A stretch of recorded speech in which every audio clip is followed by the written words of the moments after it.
Hello friend, હું છું Arjun sir Rajput YouTube ચેનલમાં તમારું સ્વાગત છે. તો મિત્રો, આજે આપણે આ વિડીયોમાં ધોરણ 12 વિષય એસપીસીસી અને તેની અંદર આપણે તમામ પૂર્ણ સ્વરૂપો એટલે કે ફૂલ ફોર્મ જે છે એ બધા જ આપણે આ જ વિડીયોમાં આપણે સમજવાના છે. અને બોર્ડની પરીક્ષા 2026-27, 25-26 તથા 2026-27 સ્ટાર્ટની એક્ઝામની જે તૈયારી કરી રહ્યા હોય એ મિત્રો માટે પણ ખૂબ જ અગત્યના એવા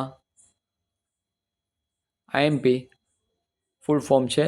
તો અને 100% અને 12નો એક પણ ફૂલ ફોર્મ છે એ ના આવી શકે, કારણ કે પાઠ્યપુસ્તકના બધા જ આની અંદર ફૂલ ફોર્મ છે એ સમાવિષ્ટ છે. તો વાત કરીએ આપણે આઈઈસી એટલે થાય ઇમ્પોર્ટર એક્સપોર્ટર કોડ એટલે આયાત નિકાસ કોડ. ડીજીએફટી એટલે થાય directorate general of foreign trade.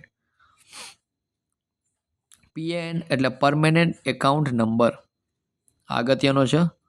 પછી ડીએબી એટલે થાય ડબલ એક્સિડન્ટ બેનિફિટ. એફએબી એટલે થાય ફાઇનાન્શિયલ એડિશનલ બોનસ, આ પણ આઈએમપી છે એફએબી. ઈસીએસ એટલે થાય ઇલેક્ટ્રોનિક ક્લિયરિંગ સર્વિસીસ. આરટીજીએસ તો ઘણી વખત આવી ગયો છે પરીક્ષામાં, એટલે ખાસ કરજો આરટીજીએસ અને એનઈએફટી.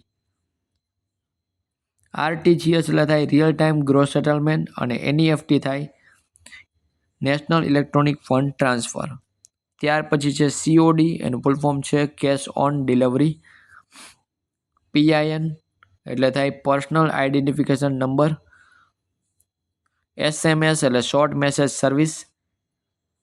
પી એટલે થાય પાવર પોઈન્ટ પ્રેઝન્ટેશન.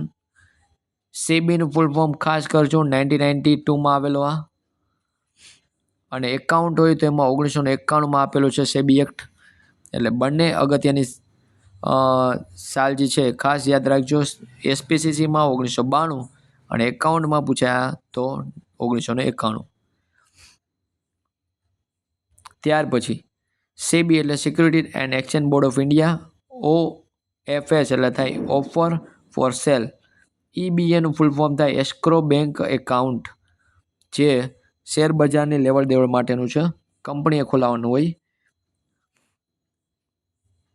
અને જે શેર ખરીદે શેર હોલ્ડર એને ડીમેટ એકાઉન્ટ ખોલાવવાનું હોય, એટલે ડીમેટ ફૂલ ફોર્મ ડીમટીરિયલાઇઝેશન. આસબા એટલે થાય એપ્લિકેશન સપોર્ટેડ બાય બ્લોક્ડ એકાઉન્ટ, આ પણ ખાસ યાદ રાખજો.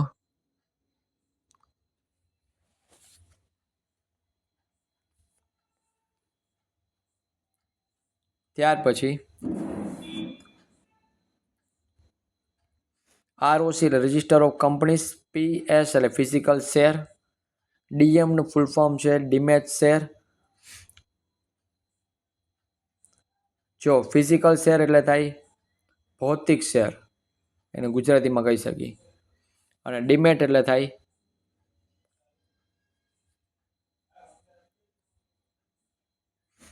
આપણે જે ઇલેક્ટ્રોનિક સ્વરૂપમાં જે આપણે ટ્રાન્સફર કરી છે એ શેર,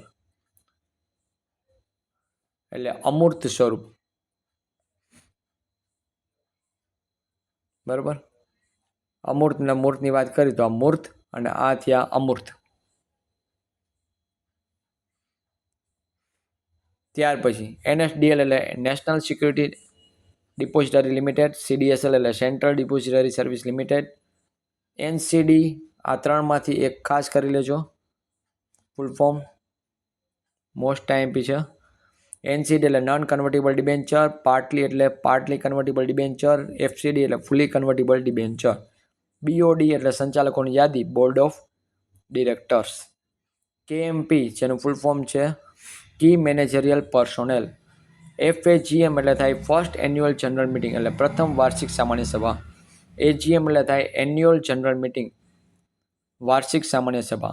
એજીએમ એટલે એક્સ્ટ્રા ઓર્ડિનરી જનરલ મિટિંગ, અસાધારણ અથવા તો વધારાની સામાન્ય સભા, એક્સ્ટ્રા ઓર્ડિનરી જનરલ મિટિંગ.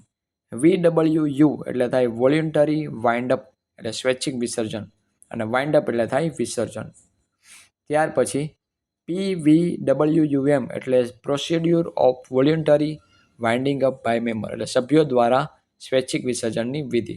પ્રોસિડ્યુર એટલે પ્રક્રિયા અને વોલ્યુન્ટરી વાઇન્ડ અપ એટલે થાય સ્વૈચ્છિક વિસર્જન.